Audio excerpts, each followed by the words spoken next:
Assalamualaikum warahmatullahi wabarakatuh. Ketemu lagi dengan saya Karjo Swito Jos. Anak-anakku semua, pada pertemuan ketiga kali ini kita masih membahas tentang teknik pengolahan. Tetapi minggu kemarin kita bahasannya adalah teknik pengolahan panas basah. Hari ini kita akan membahas teknik pengolahan panas kering. Sebelum masuk ke materi, alangkah baiknya saya sampaikan bahwa keadaan kita masih cukup kritis dalam menghadapi COVID-19. Jadi saya harapkan anak-anakku semua tetap menjaga kesehatan, menjaga imunitas, tetap gunakan masker pada saat kalian bepergian kalau terpaksa bepergian. Kalau tidak terpaksa bepergian, tidak usah bepergian. Tetap di rumah, stay at home. Cuci tangan sebelum makan, cuci tangan sebelum melakukan sesuatu. Setelah bepergian, cuci tangan, kalau bisa mandi. Oke? Sebelum memulai ke materi,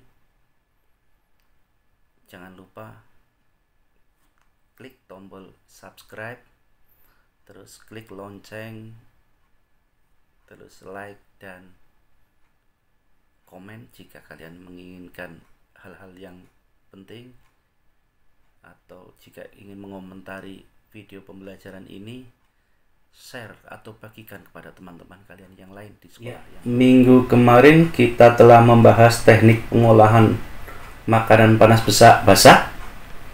Minggu ini kita akan membahas teknik pengolahan panas kering atau dry heat cooking. Dry heat cooking atau mengolah makanan tanpa bantuan bahan dasar cairan untuk mematangkannya. Ya. Yang pertama adalah teknik menggoreng dengan minyak banyak atau deep fries. Ini teknik yang pertama, deep fries atau deep frying. Deep frying adalah memasak bahan makanan dengan menggunakan minyak atau lemak, ya, boleh minyak, boleh lemak, yang benar-benar banyak, ya, yang banyak, hingga bahan makanan yang digoreng benar-benar terendam sehingga memperoleh hasil yang crispy atau crunch, atau kalau di mana kriuk, ya. Teknik menggoreng dengan minyak banyak ini, ya, digunakan untuk berbagai bahan makanan termasuk buah, sayuran, daging dari unggas maupun ikan. Bahan makanan yang dalam keadaan beku juga dapat langsung dimasak dengan teknik ini, ya. Jadi tidak harus nunggu meleleh dulu, ya, nunggu lembab dulu baru digoreng, tidak, tapi langsung dalam keadaan beku langsung digoreng. Tetapi terjadi perubahan struktur, warna dan rasanya pada teknik memasak dengan teknik ini, ya, karena akibat dipanaskan pada suhu yang tinggi, ya. Karena perubahan tadi, maka beberapa kandungan gizi akan rusak, tetapi kandungan energinya akan tinggi karena mengandung lemak, ya. Proses deep frying ini, ya, juga bisa lebih sedikit kehilangan kandungan vitamin yang larut dalam air, ya. Beda dengan teknik merebus, ya, karena di dalam proses ini tidak terdapat air untuk melarutkannya. Contoh, keripik kentang lebih banyak mengandung vitamin C dibanding dengan kentang rebus, karena kentang rebus vitaminnya larut dalam air, gitu, ya. Teknik yang kedua, shallow frying atau teknik menggoreng dengan minyak yang sedikit. Kalau tadi minyaknya banyak, kalau ini minyaknya sedikit, ya. yaitu mengolah bahan makanan atau proses menggoreng yang dilakukan dengan cepat dan dalam minyak goreng yang sedikit, ya, jumlahnya sedikit, pada wajan yang datar. Kalau ini menggunakan wajan yang datar karena minyaknya sedikit sekali, ya. Bahan makanan biasanya hanya dibalik, ya, balik cuma 1 kali saja sudah selesai, ya. Dengan teknik ini bahan makanan tidak akan menjadi terlalu matang. Asam amino yang terdapat pada bahan makanan akan tidak hilang meskipun protein akan menyusut, dan juga akan kehilangan beberapa jenis vitamin, ya. Bahan makanan yang akan dimasak harus terlebih dahulu dibumbui, ya. Minyak harus benar-benar dalam keadaan panas.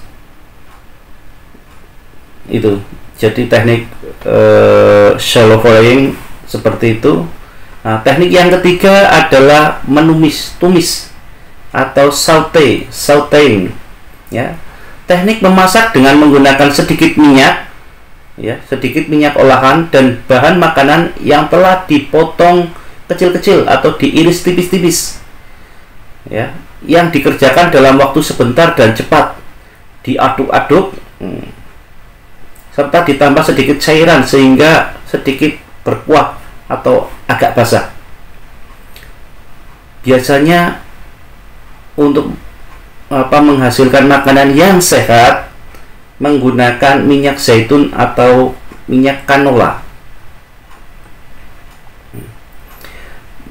Cairan yang ditambahkan, ya, biasanya menambahkan cairan, tadi ada cairan sedikit, ya.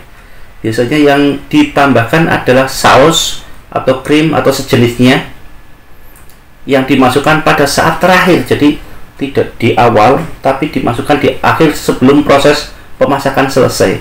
Jadi hanya untuk menambahkan saja, ya. Itu.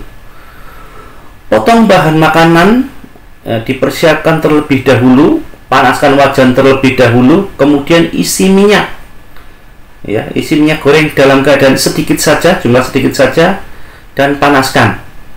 Gunakan wajan yang agak besar, ya, agar potongan bahan makanan saat dimasukkan tidak penuh sesak sehingga memudahkan saat melakukan tumis dan pada saat mengolah-olah, ya, sehingga dapat matang secara merata. Itu sautéing, ya. Yang keempat, mengolah bahan makanan di dalam oven. Nah, ini namanya baking atau memanggang, ya. Pengolahan bahan makanan di dalam oven dengan panas dari segala arah. Jadi panasnya dari segala arah, ya, tanpa menggunakan minyak ataupun air, ya. Jadi dipanggang di dalam oven. Teknik baking ini digunakan untuk bake potatoes, bake apple, cookies, cakes, itu, ya. Teknik memanggang atau teknik baking ini ada 3 cara. Yang pertama adalah memanggang kering, ya, yaitu ketika memanggang dengan oven, bahan makanan akan mengeluarkan uap air. Uap air ini akan membantu proses pemasakan bahan makanan tersebut. Teknik ini biasanya digunakan untuk produk pastry dan roti. Selain itu digunakan untuk memasak daging dan ikan, ya, daging ayam atau ikan di bake. Nah, itu matangnya merata, jadi tidak satu sisi saja. Karena apa? Menggunakan uap panasnya, ya, jadi hawa panasnya yang mematangkannya. Cara yang kedua, ya, teknik memanggang yang kedua adalah memanggang dalam oven dengan menambah kelembapan. Nah, ketika memanggang bahan makanan, ya, masukkan wadah berisi air yang akan mengeluarkan uap air, ya, yang masuk ke dalam oven. Tujuannya agar kandungan air dalam bahan makanan bertambah dan untuk menambah kualitas makanan. Penerapan teknik dasar baking dapat dilakukan pada berbagai bahan makanan, di antaranya kentang, roti, spong, cake, biskuit, ikan, sayuran. Nah, teknik yang ketiga, ketiga adalah memanggang dalam oven menggunakan dua wadah. Wadah pertama berisi bahan makanan dan wadah kedua diberi air, jadi numpang, ya. Jadi kalau kemarin kalian menggunakan teknik ngetim, nah, maka untuk mencairkan coklat, nah, sekarang tekniknya hampir sama, airnya ada di bawah, di atas ada wadah lagi, tetapi tidak tapi di dalam oven, jadi tidak langsung direbus di dalam oven, ya. Wadah pertama dimasukkan ke dalam wadah kedua sehingga panas yang sampai ke bahan makanan lebih lambat, ya. Biasanya ini digunakan untuk memasak puding karamel, ya. Itu. Teknik yang kelima, ya, teknik dry heat cooking yang kelima, yaitu membakar atau grill. Nah, kalau bayangan membakar berarti salah satunya adalah sate. Oke, teknik mengolah makanan di atas lempengan besi panas atau griddle, ya, atau di atas panci datar atau teflon yang diletakkan di atas perapian langsung. Suhu yang dibutuhkan untuk grilling, ya, sekitar 292 derajat Celcius. Grill juga dapat dilakukan di atas bara langsung dengan jeruji. Jadi jeruji, ya. Terus misalnya ngegrill daging, ya, di atas jeruji atau di atas yang garis-garis itu, ya, langsung dibakar di situ, digrill, ya, atau dipanggang, ya, dibakar, ya, atau dengan alat bantu yang lain. Dalam teknik ini perlu diberikan sedikit minyak, harus diberikan minyak, bisa juga menggunakan margarin, ya, baik pada makanan yang akan diolah maupun pada alatnya, jadi dua-duanya dikasih minyak. Nah, kalau tadi menggunakan jeruji ini berfungsi sebagai penahan bahan makanan yang sedang dimasak atau dipanggang, ya. Fungsi lainnya juga untuk membuat bagian yang matang dan gosong berbentuk jeruji pula, jadi lebih khas, ya. Kegosongan inilah yang menjadi ciri khas dan yang menunjukkan bahwa makanan tersebut adalah digrill atau dibakar. Itu beberapa teknik, ya, tidak semuanya, tidak semua teknik panas kering kita bahas, ya. Tadi ada 5, nah, tetapi masih ada teknik yang lainnya, teknik pengolahan yang tidak masuk dalam panas basah dan tidak masuk dalam panas kering, yaitu adalah teknik pengolahan lainnya. Yang pertama ini mesti di rumah kalian melakukan.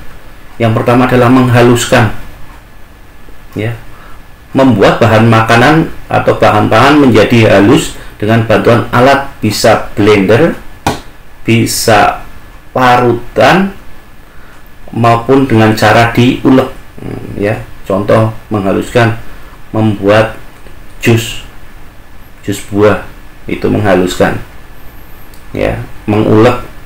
Diulek, ya, menghaluskan bumbu-bumbu itu diulek. Terus menghaluskan dengan cara diparut kelapa atau apa namanya, cheese atau keju, itu, ya, menghaluskan. Cara yang kedua, mencampur dengan diaduk, ya, menyatukan bahan makanan dengan cara mencampur rata, diaduk, boleh sebenarnya di mixer ya, setelah apa namanya, bahan halus, nah digabungkan itu dengan di mixer bisa. Terus yang ketiga, menyaring atau memeras ya, membuat bahan menjadi halus dengan alat penyaringan, baik dari saringan kawat atau kain penyaring, supaya diperoleh cairan yang jernih.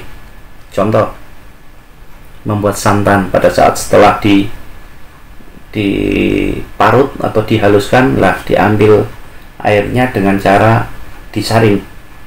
Nah, itu. Selain itu apa? Membuat jeruk peras ya, itu disaring ya, dengan cara ditekan, disaring. Nah itu.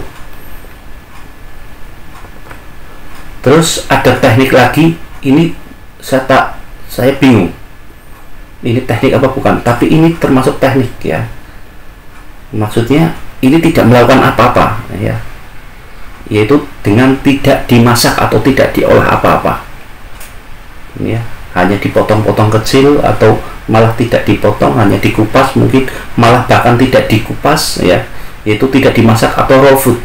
Apa itu? Bahan makanan yang ada dapat dimakan mentah langsung atau raw food. Contoh, pada saat kalian makan jambu biji ya, kalian baru metik langsung dimakan, lah itu raw food termasuk ya. Umumnya buah dan sayuran dimakan tanpa dimasak. Ini cara ini ya, menurut para penggemarnya ini raw food ya, cara ini yang paling sehat karena kandungan vitamin, mineral, serat, enzim yang ada pada sayuran atau buah itu tidak akan hilang, nah, apa adanya yang ada di situ ya. Itu teknik raw food ya, jadi makanan langsung. Contohnya salad buah, hanya dipotong-potong terus dikasih mayo, langsung kita makan. Mayonya hanya untuk perasa saja. Itu ya, teknik memasak panas kering dan teknik lainnya. Materinya sampai di sini, kita masuk ini belum selesai, kita masuk ke tugas 3. Sebelum tugas 3, jangan lupa subscribe, nyalakan bunyi lonceng, terus like dan share untuk teman-teman kalian yang ada di lain sekolah. Oke, tugas 3 ketentuannya masih sama ya, masih seperti kemarin ya. Pastikan nilaimu dapat 100 ya, karena soalnya mudah-mudah, dan kalau kalian memperhatikan materi yang ada di depan tadi, soalnya kita ambil dari situ semua.